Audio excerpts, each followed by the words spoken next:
Hello everyone. Good morning, good afternoon, and good evening, depending on where you are, where you're joining us from. My name is Ravi Verma. I'm honored to welcome you to this session of Scrum Pulse. Today we're going to be focusing on software ethics, navigating the ethical challenges that we all face on a regular basis as we are working in the area of software delivery. Let me start by telling you a little bit about Scrum.org. We are a mission-driven company. We exist for one reason and one reason alone, that's to improve the profession of software delivery. And we have organized the Scrum Pulse webinar series, which is a free monthly webinar. And we try to organize the sessions along some unifying themes. Each one of our sessions tries to help us increase the focus on empiricism and sustain business agility. We use our sessions to help our community engage in a continuous delivery of business value and to help us build trust and respect between business and IT. Many ways in which you can plug in, you can be engaged. All our previous sessions are available for you to watch free of cost on our YouTube channel, or you can go to scrum.org/scrumpulse.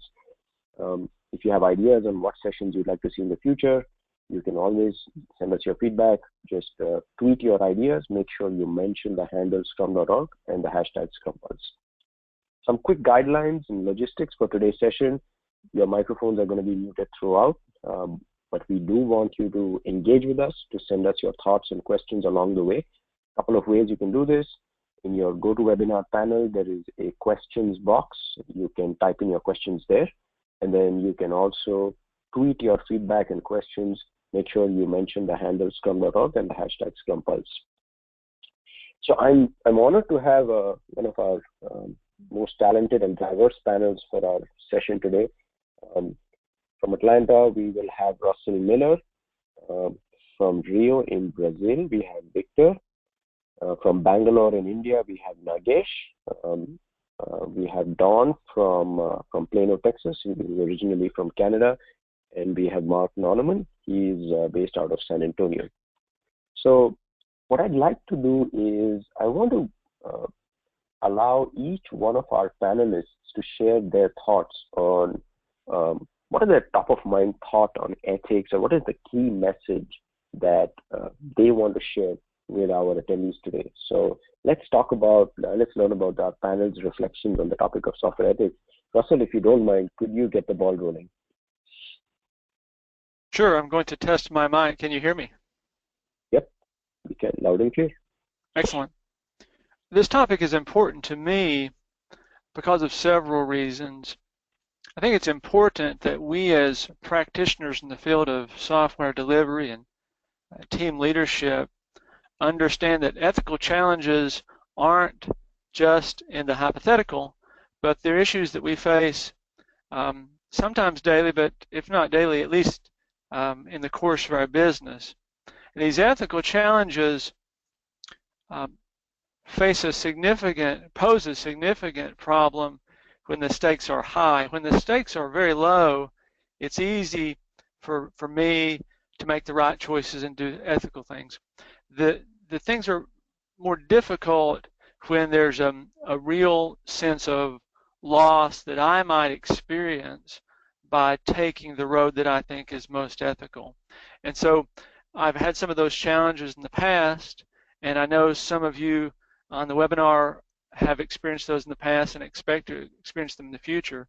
And so I'm here to encourage those of you to be prepared for the challenges that lie ahead and understand that the ethical dilemmas really are only of significance when there's something that we have to lose.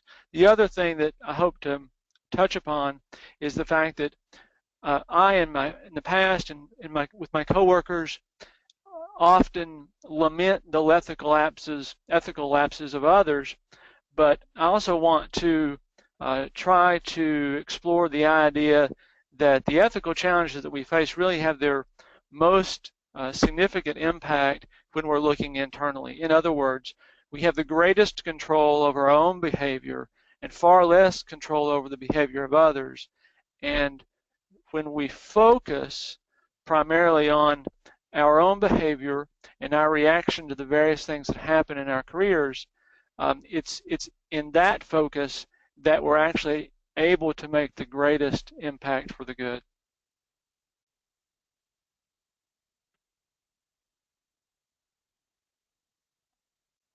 Very cool, Russell.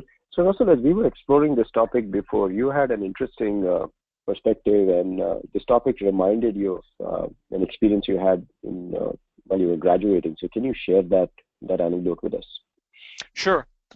I'm an engineer by training and have a decade of experience in the hard engineering field, in addition to doing software development work and team leadership work, building engineering software tools beyond that decade of engineering design work. When I graduated from university, myself and my coworkers, well, not coworkers then, fellow students, fellow engineering graduates, were offered the opportunity to participate in the Order of the Engineer ceremony, which is a ceremony that engineers at various universities are allowed and offered the opportunity to participate in.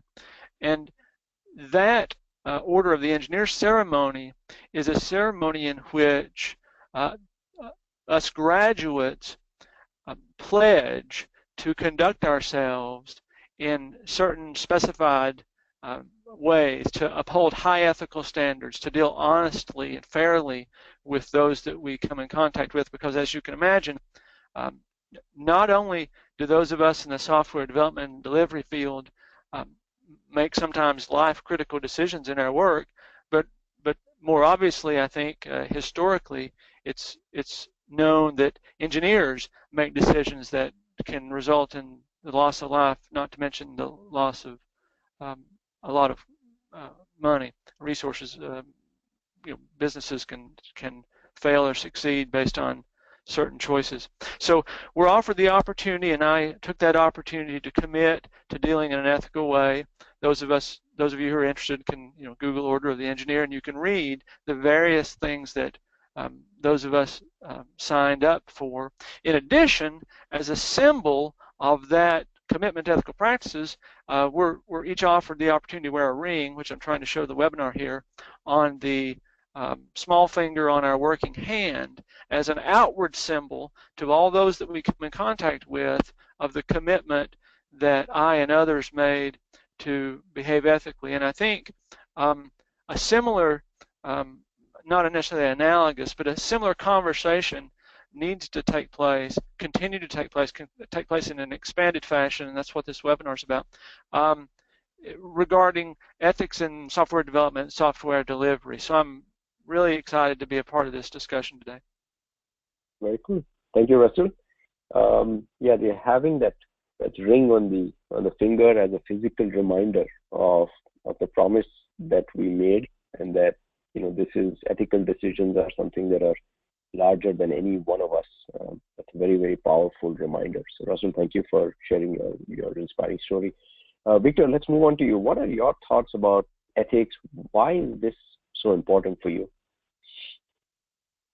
Hi, hello everyone. One thing that I think is important, as Cory Doctorow says, I like to mention him a lot in some of these discussions. We no longer have airplanes. We have computers that fly. We don't have cars. We have computers we sit in. There are no more hearing aids. We have computers we put in our ears and so on. So the discussion about ethics is not something that has become more important in our profession, but it is more relevant. It's becoming even more relevant, and it's really pervasive. It's everywhere, and whenever we write code and we deliver that code and that goes into production, that code may have some reflection of our own moral values in them. So part of the way we think are in there, right? So we need to think about this, because no one wants to sit in a car that is driven by shady software. right? We want to fly in a plane that we know is safe when it's on autopilot, and it's most of the time in autopilot. We want to know that the software is good and that we're safe. And when we are on the other side writing the software, we have a commitment to that. So one of the ways I use to think about this is to try to construct checks and balances around us to create a safety net so that by construction we get into good decisions. Because sometimes when you don't work that out previously, you get into a position where it is really difficult to you know, uphold your own moral values, because there are a lot of people that are working against it, or you get into a difficult situation, right? So for instance, one of the things that Concrete Solutions has decided a long time ago when we were starting out 15 years ago is that we would not work on public bids. We don't work with the government in Brazil, and so there's some sacrifice there, because we're giving up maybe some contracts and maybe some revenue, but at the same time we don't want to be placed in a position where we, you know, we may get into difficult situations and dealing with that. So this is one of the things we did, and there are other things that that you know, you need to consider, because agility needs trust, needs transparency, and and to get there, I think that you need to set up the game the way that you're working. You need to have it set up so that you're not pushed into the corners, because it becomes harder when you're in a corner, right? So you take steps, you work in your governance, you work into getting different mechanisms where there are checks and balances, where different groups of people are involved in looking at, you know, the difficult decisions. So when actually a car gets the software that, you know, is released into production, you know, different groups looked into it, and we have a better chance of success. And also, you know, even in our company, there are things like what we set up in contracts, you know, some mechanisms you already put into how you're going to manage your relationship with the customer, and you just set up things that, you know, already give you enough leverage and governance and a way to, you know, act the way you think you should, and you can really, you know, consider carefully things, and I mean, it's going to be tough to just say, well, this is right and this is wrong, and many times uh, there are risks, there's consideration, but you must be in the position where that careful consideration takes place, right? You just don't go blindly into, you know, putting the public at risk, right? So this is kind of what I think about, and depending on the environment that surrounds you, I'm talking, you know, I'm talking about Brazil, and there are things that are more relevant in Brazil than in other places. So consider the environment where you're placed in, and things that you need to do, you know, to be sure that when you get into a difficult situation, first of all, you're okay with what you're doing, and and set yourself up for success, right? Very cool. Thanks, Victor. It's very thought-provoking. You said we don't have the codes that you mentioned. We don't have planes anymore. We have computers that fly and computers that drive. Especially now that we might have more and more self-driving cars. And if as I was listening to you, I was kind of combining what you said with what Russell was saying in terms of ethical choices are so hard to make when the stakes are high and the potential for personal loss is great, right? Then fear about how will this impact my bonus or my promotion. And one interesting thing I learned from Ken Schwaber in the Professional Scrum Master class was our perspective maybe on how to make these decisions or how to respond may be very different if we are developing the software and face a challenge, and we have a nameless, faceless customer in mind, the decision we take may be very different compared to if we, with the pervasive nature of software today, if we keep in mind that it is possible that our parent or our spouse or our child might be using this software or impacted by the software. If we keep that in mind, it is possible that we will take completely different ethical decisions, or maybe have a different response to ethical challenges. So thank you for reminding us of how pervasive software is in our lives today. So I want to now bring Nagesh in. So Nagesh, I want to hear your thoughts on ethics or your perspective. Thank you so much, Ravi. I would like to start this with a short story, a real life experience which I have faced very recently with one of the businesses I'm coaching. So this team has been in their sixth sprint continuously, and they have been not able to meet their sprint goal continuously for the 6 sprints. And when you look back into the team, they have been highly motivated, trying to meet the sprint goals, stretching themselves a lot, burning themselves. And when I went a little bit deep dive into the team, what I understood was this team has been pushed a lot by the product owner, saying that I need high valued features. I'm sorry, there's a bit of a cracking sound of Diwali, but so this team has been highly pushed by the product owner, saying I need more valued features and I do not want much of a attention to the technical quality. So the product owner was quite aware that the team is making poor technical choices. And at the same time, Scrum Master has been pushing the team, saying that, falsely motivating, saying, guys, let us over-expect, let us meet the expectations of the product owner, let us exceed that, let us try to do extra, let us try to do more. However, after the 6 sprints, the product owner is coming back to India saying that quality is a concern for us. We have not been able to make a release, we are not meeting the quality. So what went wrong? When I tried to do a retrospective with the teams, I asked myself that it reminds me of the ring which Russell has bought in very nicely.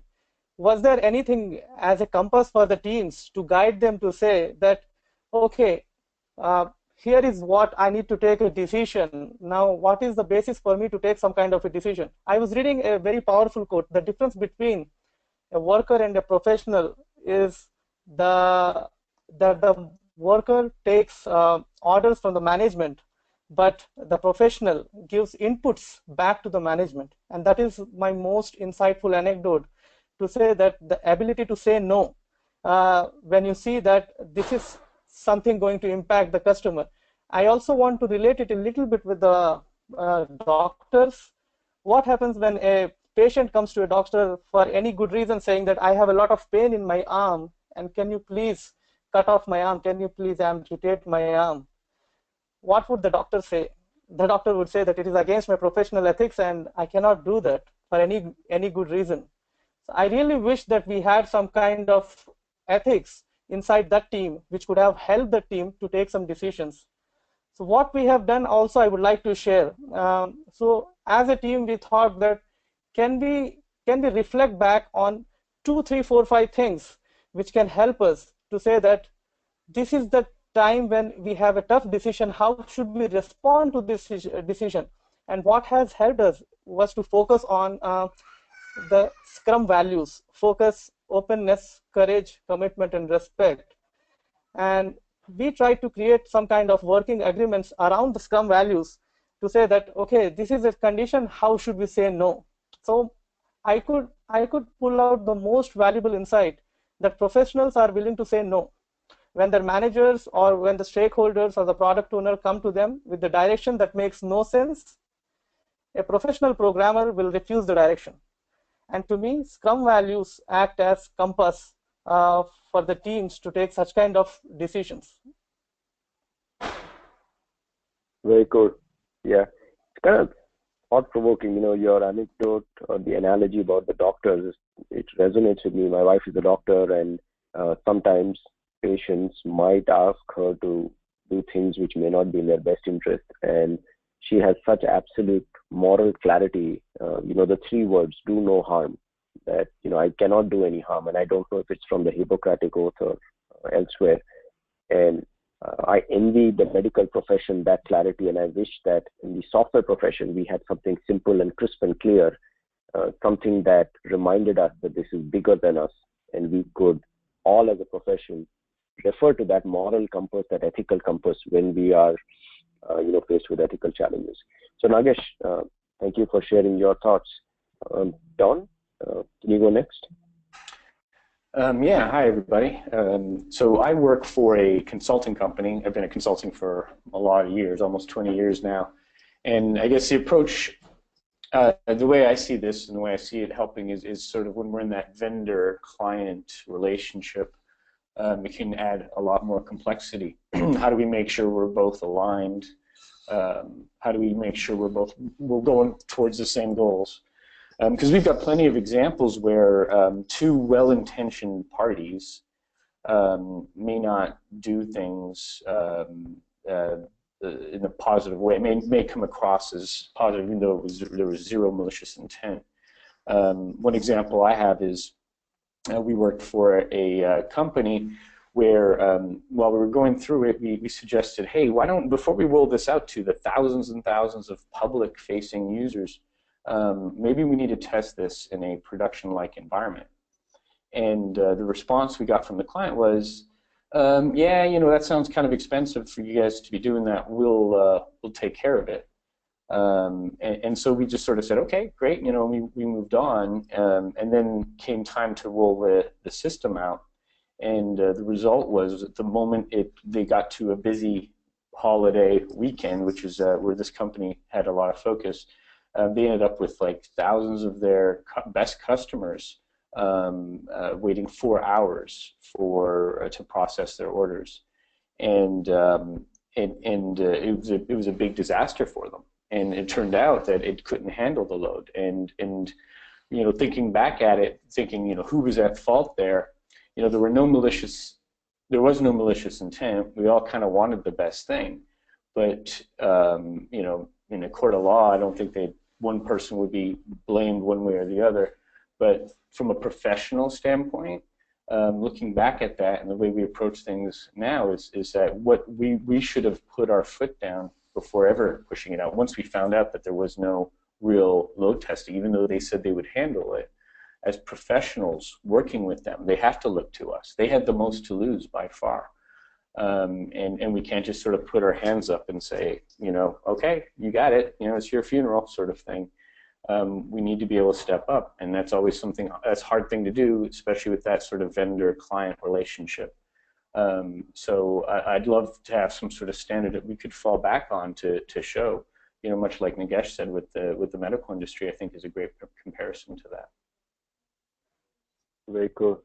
Yeah, and Don, this reminded me of an anecdote or the exercise we did in the Professional Scrum Master course when I attended with Ken. And one of the things that Ken was, one of the options that Ken was inviting us to consider is sometimes the risk management need not always be inside the software. If we educate our clients about what are the potential risks, we could, in some cases, bake the risk management into the software, or sometimes we could create and offer some alternatives outside of software so that our clients' needs are taken care of.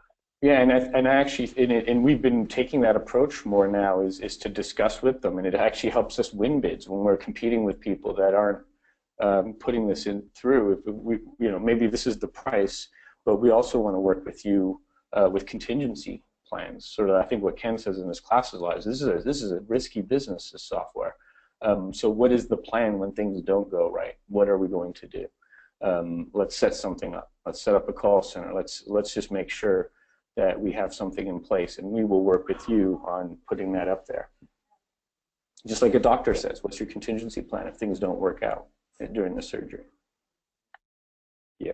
So it could be a false choice to say either I can be ethical and lose the bid or lose my job, or I can be unethical and keep my job and pay my mortgage and health insurance or win my bid. Maybe that's a false choice. Maybe that's a third option, and that's what I guess we are trying to invite people to consider. Very good. Yeah. Thanks, John.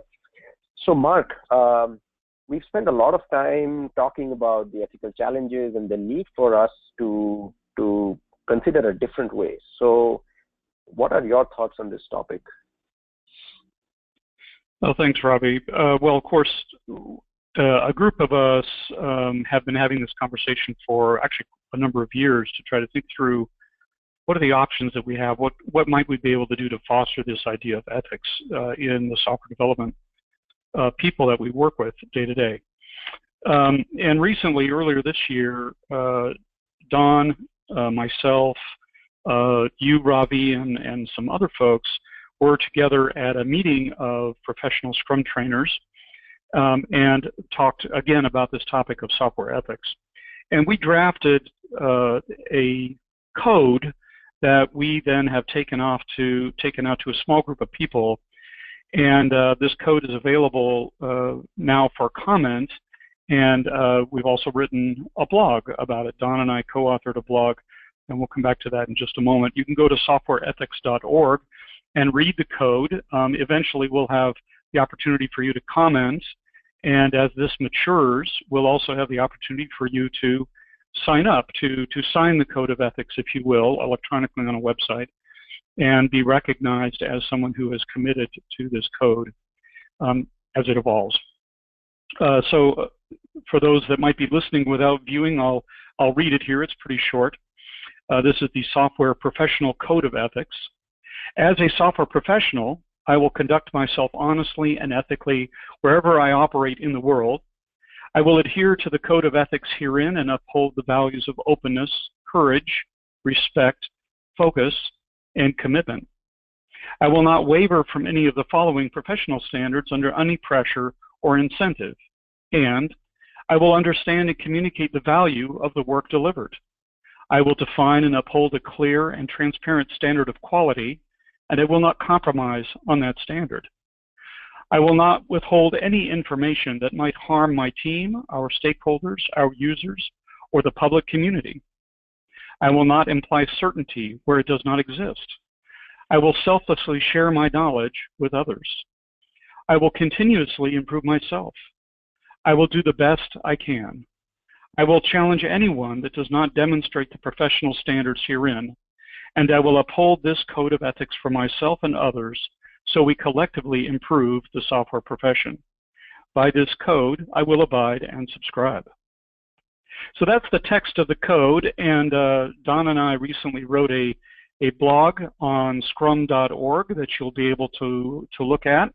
And I don't think we have a copy of it here, but I believe that we will be able to show a link to that blog in the notes for this particular webinar when it's posted. And oh, maybe you have a link that works right there. I don't know. Can you pop to that? And this is just posted within the hour, and I know this is already a comment on there. Yeah. So please feel free to jump on there and give your opinions. And above all, is this something you would sign? Is this something that your team would sign? Right. That's where I wanted to get the blog post up right away. There's the technology and ability to make comments immediately, and this will be a good opportunity for us to get feedback about what's good about the code, what could be improved, and understand if you'd be willing to sign up yourself, as Don just indicated. So we're at least trying to take the first steps of developing a code that could be useful for all of us. So definitely encourage you to take a look, give us feedback, and see if we can make this a standard for the software professional. Very cool. So thank you, Don and Mark, for taking the initiative. And Mark, thank you so much for posting this, the ethics on the website, getting the website and so on.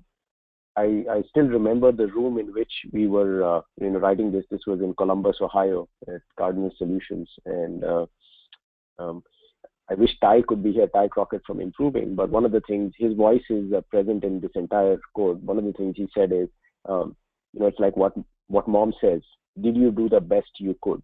And if there was one sentence to which I could reduce this whole code of ethics, it's I will do the best I can. And when you look back, being able, no matter what happened, no matter where the chips may have fallen, to be able to look yourself in the mirror and to say, yes, I did the best I could. So thank you for sharing that. And now let's go to the Q&A session. Just a quick reminder that there are a couple of ways in which you can share your thoughts and questions. Please tweet your questions. We are monitoring the channel on Twitter. Make sure you mention the handle at Scrum.org and the hashtag ScrumPulse. And you can also type your questions in the GoToWebinar questions panel. And so with that, I want to go to our questions. Let me take a quick look to see what questions have come in so far. One of the questions that I want to talk about is, and probably a very common question, is we use the word profession a lot. So maybe Don, if I could start with you, what do you think is the difference between something that is a profession and something that is not? Sorry, I was on mute there. Yeah, it's an interesting point. In the blog post, we linked to Ken Schraber's blog that he did years ago about this, and one of the reasons we put professional Scrum Master, we've changed it to professional Scrum Master, professional Scrum Product Owner, improving the profession of software development. But I think, yeah, the ethics piece is a big part of that. If you think of the opposite of a professional, I guess it's an amateur. And I think we're one of the few industries that take somebody that, hey, they took an HTML class and JavaScript class in high school, and so right out of that you can put them on a multi-million-dollar project. We make these sorts of decisions all the time, partly because of demand for all the software that's coming up now. But I mean, the types of things that we allow in our industry, you can't get in other industries that call themselves professions. You certainly can be a doctor, but also you're looking at, accounting and legal and plumbers and carpenters, and they have a whole apprenticeship movements. You see a lot of the work that Uncle Bob, Robert Martin, has done with the craftsmanship movement as well. We need to hold ourselves a little bit more accountable.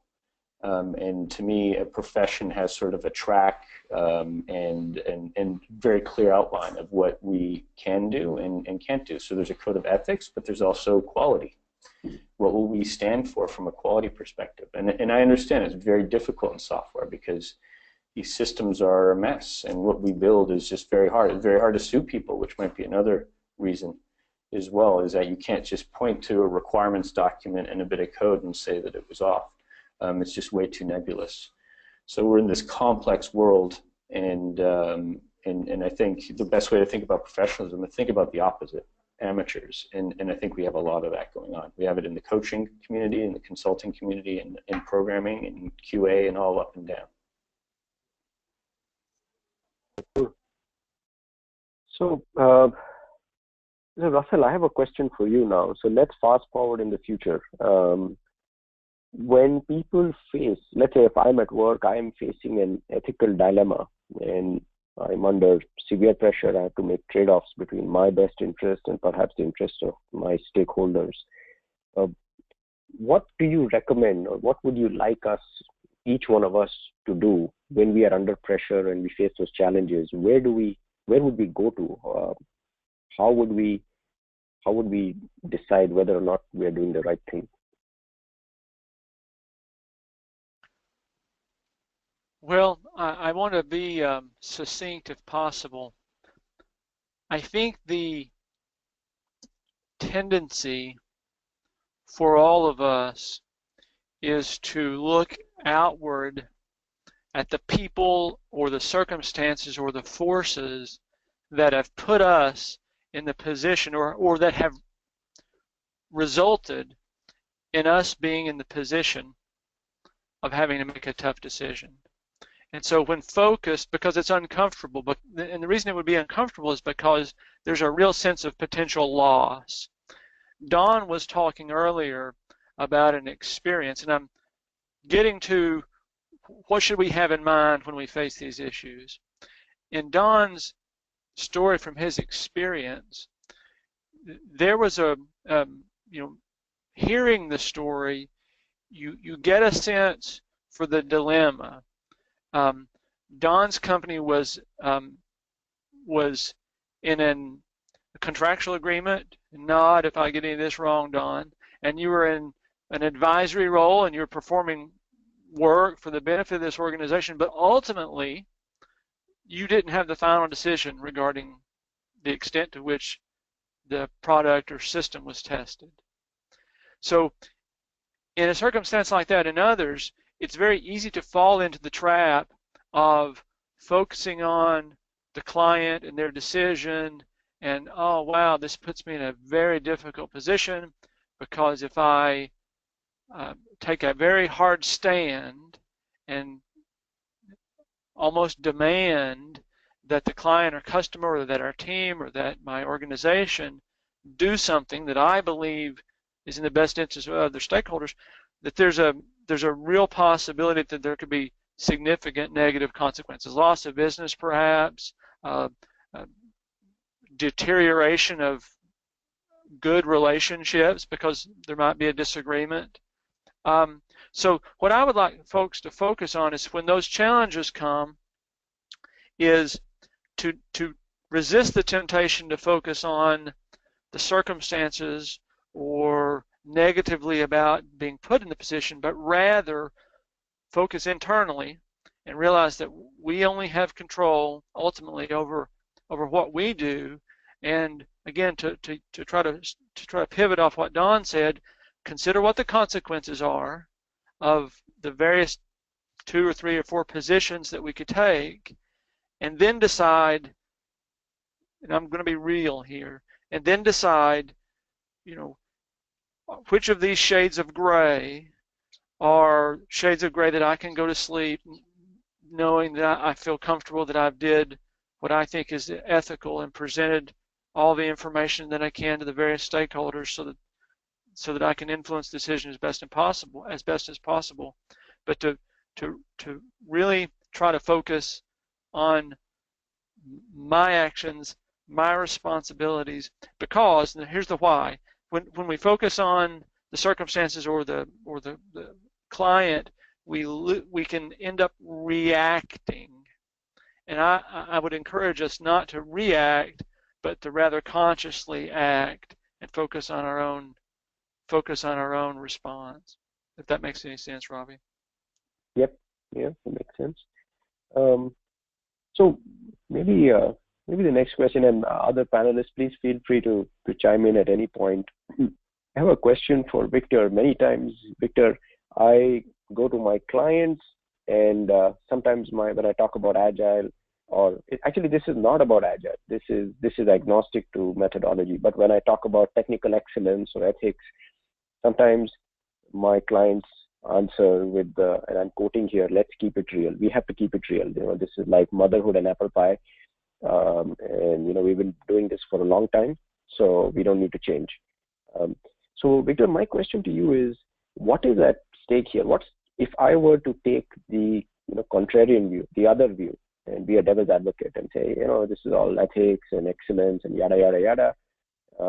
We don't need any of this. What's the big deal? What's going to happen if we don't do this? So what are your thoughts on what's at stake here? Yeah, I mean, I was mentioning it's everything is becoming software, really. Even the businesses, we had like a big wave on digital. Everyone's talking about digital and transforming your businesses into digital. So we're talking about everything in our society, social, I mean, our relationships, everything is at stake here.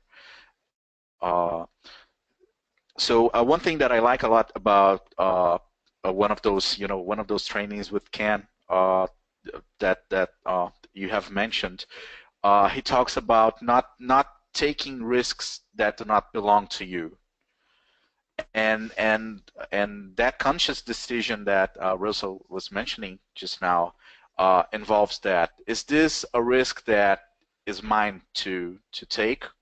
Is it my risk that we're talking about? Is it the client's risk? Is it their client's clients' risk and so on. And who will lose? Where's the who's going to suffer because of this action or this lack of action? So I think that setting yourself up for success is the main thing here. It's just like you're going to talk to people and you're going to be annoying, really.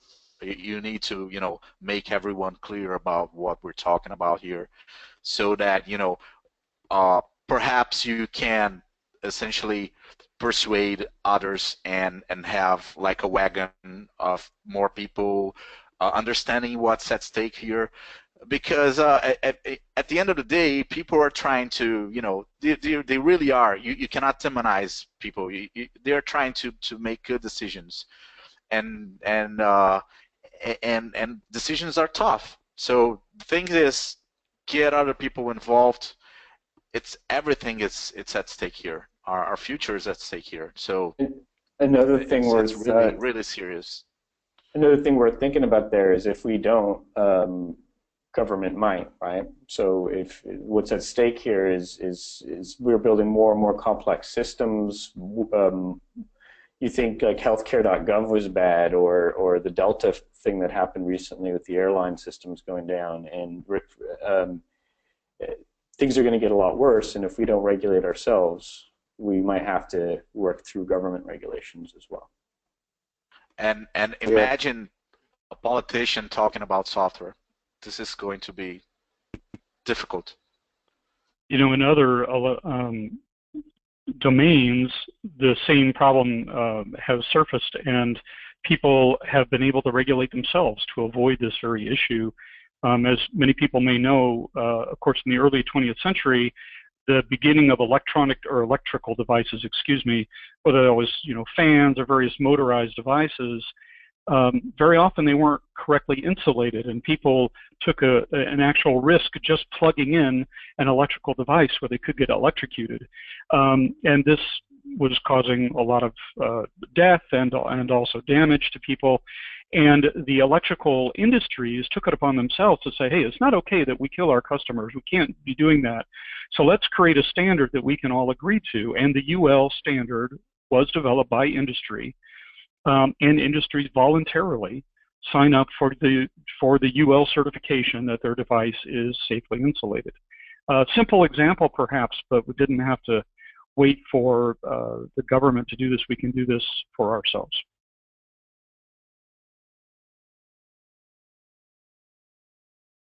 I think, Robbie, to answer the question that you asked earlier to Don, I think both Don and Mark, I think that the self-policing or the holding itself accountable, I think, is one of the marks of professionalism. Yeah, I was just listening to an NPR, National Public Radio, broadcast the other day, and they were talking about self-driving cars, and then the interviewer was asking, how will a self-driving car, for instance, know that if there is a ball that comes in the middle of the road, then it's possible that a child is going to follow pretty soon, and that you have to pause. So there are things that we know as humans, and it would be interesting if the team that was writing the software under delivery pressures, if they cut code review, or if they cut automated testing, or there was one defect that they thought was okay for us to ship with, and then that can have a catastrophic consequence. So kind of amplifying, combining the ideas that Victor was mentioning and Mark was mentioning, that it's not okay for us to kill our customers, right? Especially it could be my child who's coming after the ball, right? And nobody wants to live with that on their conscience. So this is good conversation. Nagesh, I have a question for you. What are some practical steps people can take? Otherwise, this becomes yet another theoretical conversation, and we go right back to the status quo. So let's imagine somebody is listening to this webinar. Can you suggest maybe a couple of practical steps that they could take after they hang up? Sure, Ravi. One of the things which probably they can leverage and which I personally have worked with the teams was to come up with something like this code of ethics, having a working agreement for the teams where they can put saying that, okay, we have a situation where we do not know how to take a decision, then what is the true north? And this happened with me actually, Ravi. I was in Denmark and I only knew that the train is going to, the north direction is the right train. And I thought that I would ask someone, but there was nobody on the station. And I thought maybe I will ask the driver, and it was an automated train, so there was no driver to ask for. So I was in a dilemma what to do now, which will tell me what is true north. And I suddenly remembered that I have a phone which has a gyro and which will show me the north direction. So I need a compass to tell me that what is north. So what is that north for the teams to say that this is a tough situation for us, what should we do? So they can include some kind of agreement saying that as a team, we are committed for delivering quality software end of the sprint. Not only that we want to deliver value, but with quality. So how are they going to do that? Maybe that becomes, and this is very powerful, Ravi, when the teams are starting up. And we typically do that as a part of team kickoff. We also call it as team manifesto, where the teams can come up with 5, 6, 7, 8 points, and this can be also evolving as they are learning more in their journey of empiricism. And they can say that, okay, definitely whenever they are taking decisions, reflecting back and say that, is it transparent to everybody? Am I being transparent to my stakeholders, the decisions? And also reflecting on the Scrum values and creating some kind of working alliance can probably help them. Very good. Yeah, from an empirical perspective, one idea that came to my mind as I was listening to you is if you were to integrate this, let's say in a retrospective or maybe in an NPS survey, we could have a 360-degree view where the team and stakeholders, they are all reflecting on a scale of 0 to 5. Was our team ethical? Did we adhere to some ethical some ethical standards? And that could be empirical feedback to get the averages across the team, the stakeholders, and customers. So thank you for that suggestion. Yeah. So yeah, Ravi, one more thing very quickly, which I found very useful was every day after the daily Scrum, this was a practice with one of the teams saying that, okay, guys, what do you feel? Are we developing the right software? In a scale of 1 to 5, let us rate each other, right? So a fist of 5. The team knows that how ethical they are as they are progressing with software development. And every day they know that how much they are, and they are truly open to themselves saying that, okay, today we are 2 or 3 or 4, and that becomes their introspection point. Okay. I think there was another comment. Yeah. What I was planning on doing along the lines of what Nagesh was saying was, it reminded me of it, was, I mean, if you look at each of the bullets in the code of ethics here, this could be a great place to kick off a team with their working agreement. And what if they went through each bullet and came up with something concrete that they were going to do for that sprint, and then every retrospective go over it and measure how we did on each of these? I think for each one of these bullets, it could be a great starting point. Like number 2 is one of my favorites. I will define and uphold a clear and transparent standard of quality, and I will not compromise on that standard. And we're talking about the definition of done there from a Scrum perspective is, do we have a code of quality is kind of what a lot of these professions have, is not just a code of ethics, but a quality code as well. And I think in our world, it's probably it's going to vary a lot more by teams versus like a plumber or a carpenter, where it might be a bit more standard. But within teams, they have to define their own standard of quality and hold each other accountable for it, and then revisit this every single sprint. Are we still on track here? But I think every one of these bullets, the team should as a challenge come up with something concrete that they're going to do towards that. I will do the best I can. All right, well, what does that mean? Or I'm going to try to continue to improve myself. What does that mean? Are we going to learn something new? Are we going to learn from each other? Why don't we come up with something? An hour sprint, what's that going to look like? Very good. I have a comment too. When you're talking about the vision of a company, you may also consider what you're doing when you're first participating in a bid, when you upfront tell the customer how you're going to work. We are professionals, and this is how we do things. And whatever management technique you use, you need to set up something there where you have enough leverage, by design, where, when the team goes over their setup and they tell you, hey, this is what's going on, and we are not comfortable with this, then you already have set up with your client that, hey, whenever this happens, remember when we were talking about management, this belongs to us. It doesn't belong to you. So this is what we're going to do. And of course, it's going to be a discussion, but you're also working on these things, on these items, and trying to figure out how to set yourself up so that your team will also be able to be successful. Because if you have a contract and it says, I would just do whatever you want, then it's going to be a lot harder afterwards for the team to go there and say, hey, wait a minute, we told you we would do whatever, but this we don't want to do, and well, it's going to be difficult. Yeah, so it's important to be completely transparent and manage expectations up front in terms of who we are, what we stand for, and what you can expect from us. So there are, it's like writing a prenup after you're married, right? That's hard. It's better to have the prenup before. Very cool. So setting the working agreements up front, being transparent, that helps us manage those expectations. So I have a question to anyone not to put any specific panelists, but anyone in general. Let's imagine we listen to this webinar, we go back, we are trying our best to be ethical, but old habits kick in, and either knowingly or unknowingly, I am violating these standards, or I see a colleague violating the standards. And now this is an awkward conversation. So do any of you have any advice or recommendations on how to handle that tricky situation?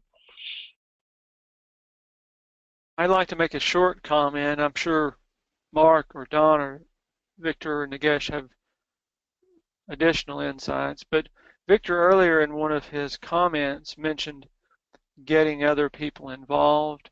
I think that's an excellent piece of advice. And so having someone that understands the work that you do, whether it's a colleague in your own organization or a peer like those of us on the call here, to use not just as a sounding board, but to get advice and perspective from someone besides yourself, I think, is a very good practical step, because they're probably not clouded with the same emotions that you're clouded with when you consider the consequences.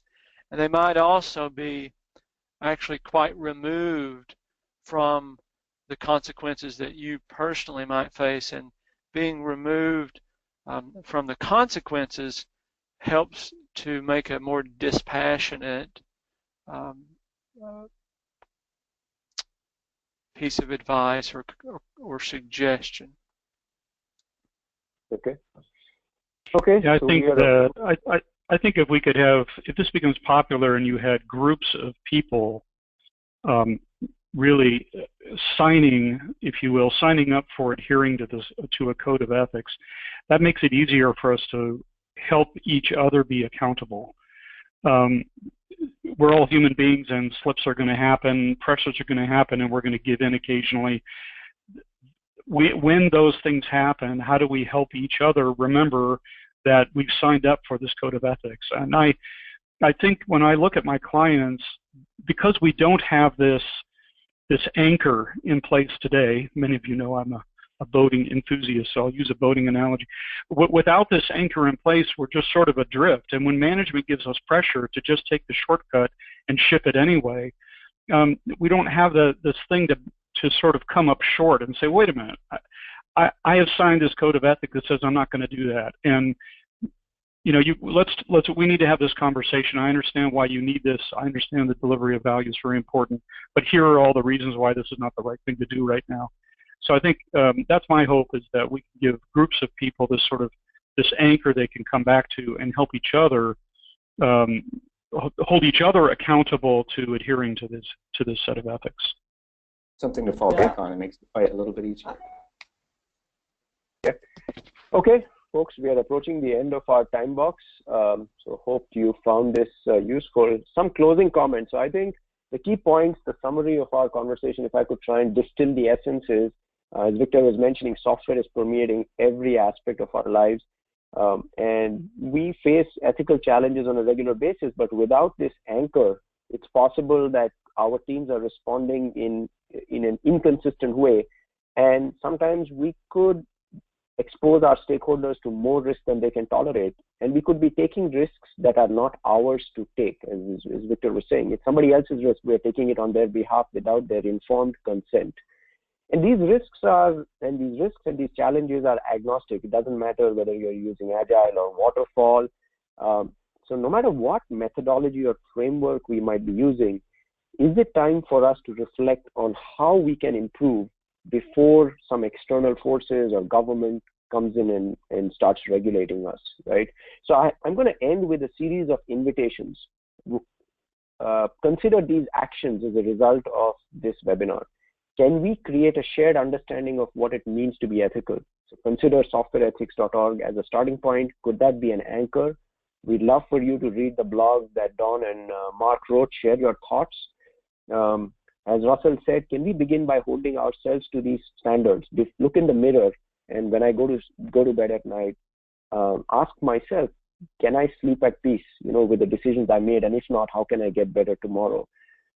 As Nagesh was saying, can we integrate these ethics into our team events, activities, and artifacts? And Don was saying, maybe we integrate this in team kickoff, maybe in a team retrospective. And I would also say, add it in your planning, in your requirements reviews, to make sure that we adhere to this. And I have a sample agreement, team agreement here that Nagesh was kind enough to share. Can we regularly inspect, as Don was saying, how ethical have we been? How are we going to get better? What does this bullet, I will do the best I can, mean to you? Does it mean the same to me? How can we get better? And most importantly, last but not the least, can we improve our profession before some external forces come and compel us, and we may not like the direction that we are forced to take. So some resources as we start wrapping up. Please read the softwareethics.org website, share it, take a printout or write it down on a flip chart in your public place in your team area. Please read the blog at Scrum.org that Don and Mark have written. Share your thoughts. There's a book called The Trusted Advisor that Nagesh has recommended that has similar mindset. Most importantly, this is the beginning of a conversation. We hope that you are going to join our community blogs to share your thoughts, ask your questions, share your celebrations and frustrations on this topic. You can read other articles by our professional Scrum trainers at blog.scrum.org. And join the community. We want to improve the profession of software delivery together. We cannot do it alone. So please visit our site and find a way for us to improve our profession together. So with that, we come to the end of another episode of Scrum Pulse. I enjoyed having you here, and if you enjoyed it, please spread the word. And I hope to see you in the next episode of Scrum Pulse. Until then, thank you, and have a nice day or have a good evening, depending on where you are. Thank you.